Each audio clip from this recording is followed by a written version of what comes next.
We'll guide you through how to make a photo collage on an iPhone. If you find this useful, then consider subscribing and liking the video. A photo collage can be a great way of representing a trip, a day, or just a group of photos. So we're going to guide you through how this is done.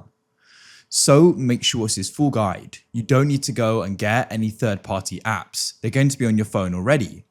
So I've got some photos I want to do this with. What we're going to do is we're going to go and find the shortcuts app. You're going to go and find that in the utilities folder. You can always go and drag down and go and search for it though. Come into library in the bottom left and press the plus in the top right. Press search and you want to go and type in select photos and tap that there. Press the arrow to the right and switch on select multiple. Press search actions at the bottom and you can go and type in combine images and tap there. Then you can go and tap horizontally and you want to go and select ask each time. So you can go and choose the layout.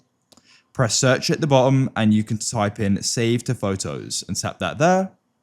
Now what you can do is you can go and press back in the top left and you can go and tap on the shortcut. It will run and you can then go and select the photos you want to go and do this with. And then what you can do is you can go and press the tick in the top right. They'll go and be in the order you go and select them in, by the way. And you can then choose the mode and it will then go and be saved to your photos. So open up your photos and there it is.